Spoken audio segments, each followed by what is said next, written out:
പഞ്ചായത്ത് പ്രസിഡന്റായി ശ്രീകാന്ത് നന്ദൻ ചുമതലയേറ്റു. മുൻധാരണ പ്രകാരം നടത്തിയ തെരഞ്ഞെടുപ്പിൽ 4-നെതിരെ 9 വോട്ടുകൾക്കാണ് കോൺഗ്രസിലെ 10ാം വാർഡംഗം ശ്രീകാന്ത് നന്ദൻ വിജയിച്ചത്. വൈസ് പ്രസിഡന്റായി കോൺഗ്രസിലെ 9ാം വാർഡംഗം ശ്യാമള പ്രസാദിനെയും തെരഞ്ഞെടുത്തു. കേരള വിഷൻ എന്നും ജനങ്ങളോടൊപ്പം. പാമ്പാക്കുട ഗ്രാമപഞ്ചായത്ത് പ്രസിഡന്റ് തെരഞ്ഞെടുപ്പിൽ മുൻധാരണയുടെ അടിസ്ഥാനത്തിൽ 4-നെതിരെ 9 വോട്ടുകൾക്കാണ് 10ാം വാർഡ് അംഗം കോൺഗ്രസിലെ ശ്രീകാന്ത് നന്ദൻ തെരഞ്ഞെടുക്കപ്പെട്ടത്.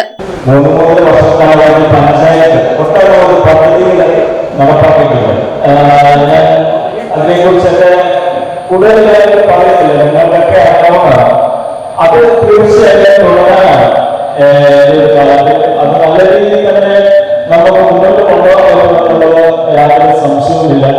വൈസ് പ്രസിഡന്റായി കോൺഗ്രസിലെ 9ാം വാർഡ് അംഗം ശ്യാമള പ്രസാദിനെയും തെരഞ്ഞെടുത്തു. വരണാധികാരി സഹകരണ വകുപ്പ് ഓഡിറ്റ് വിഭാഗം Muvattupuzha assistant director K Jaimon അധ്യക്ഷനായി. പാമ്പാക്കുട പഞ്ചായത്തിന്റെ 13-അംഗ ഭരണസമിതിയിൽ LDF 4, UDF 9 എന്നതാണ് കക്ഷിനില. UDFന് 9 സ്ഥാനങ്ങളുണ്ടായിട്ടും ഗ്രൂപ്പ് വഴക്കും UDFിലെ അനൈക്യവും കാരണം പഞ്ചായത്ത് പ്രസിഡന്റ് കോൺഗ്രസിലെ തോമസ് തടത്തിൽ, വൈസ് പ്രസിഡന്റ് ജേക്കബ് വിഭാഗത്തിലെ രാധാനാരായണൻകുട്ടി എന്നിവർ കഴിഞ്ഞ മാസമാണ് രാജിവെച്ചത്. വൈസ് പ്രസിഡന്റ് സ്ഥാനം വനിതാ സംവരണമാണ്. പ്രസിഡന്റ് സ്ഥാനം കോൺഗ്രസിനും വൈസ് പ്രസിഡന്റ് സ്ഥാനം കേരള കോൺഗ്രസ് ജേക്കബ് ഗ്രൂപ്പിനുമെന്ന ധാരണയനുസരിച്ചാണ് കോൺഗ്രസ് അംഗം തോമസ് തടത്തിൽ പ്രസിഡന്റും ജേക്കബ് ഗ്രൂപ്പിലെ ഏക വനിതാംഗം രാധാനാരായണൻകുട്ടി വൈസ് പ്രസിഡന്റുമായത്. എന്നാൽ പഞ്ചായത്ത് സമിതി യോഗങ്ങളിലും UDF പാർലമെന്ററി പാർട്ടി യോഗങ്ങളിലും പ്രസിഡന്റും വൈസ് പ്രസിഡന്റും രണ്ട് ചേരിയിലാവുകയും അംഗങ്ങൾക്കിടയിൽ പോലും അഭിപ്രായ ഐക്യമില്ലാതാവുകയും ചെയ്തു. ഇത് ഭരണം പ്രതിസന്ധിയിലാക്കി. പാമ്പാക്കുട സർവീസ് സഹകരണ ബാങ്ക് ഭരണസമിതി തെരഞ്ഞെടുപ്പിൽ അനൈക്യം മറനീക്കി പുറത്തുവന്നു. കേരള കോൺഗ്രസ് പാരമ്പര്യമുള്ള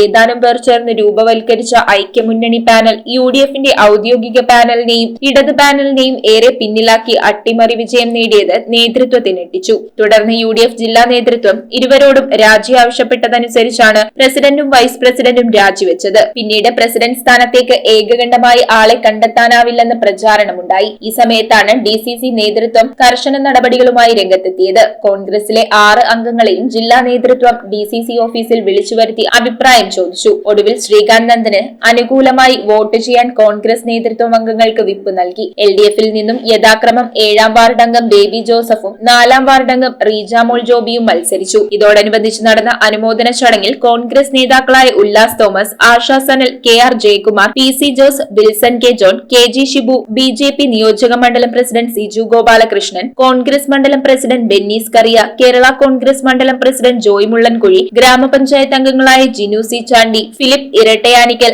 ജയന്തി മനോജ്, റീനാമ എബ്രഹാം, രൂപമോൾ തമ്പി തുടങ്ങിയവർ സംസാരിച്ചു.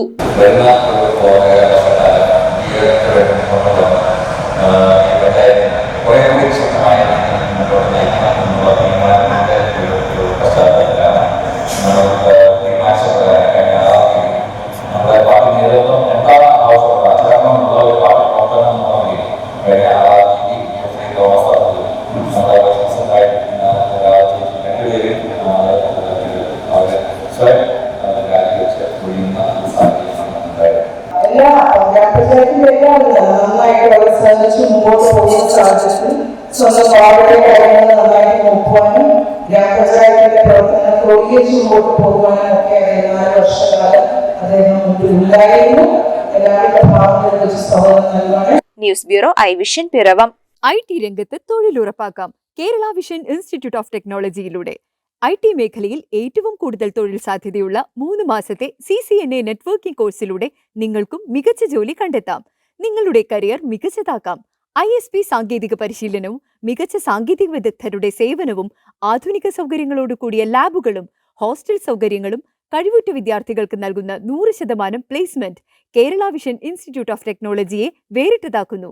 രാവിലെയോ വൈകിട്ടോ ഉള്ള ക്ലാസ് തിരഞ്ഞെടുത്ത് ഉടൻ തന്നെ നിങ്ങളുടെ സീറ്റ് ഉറപ്പാക്കൂ. Kerala vision institute of technology, near railway station, Puthukkad.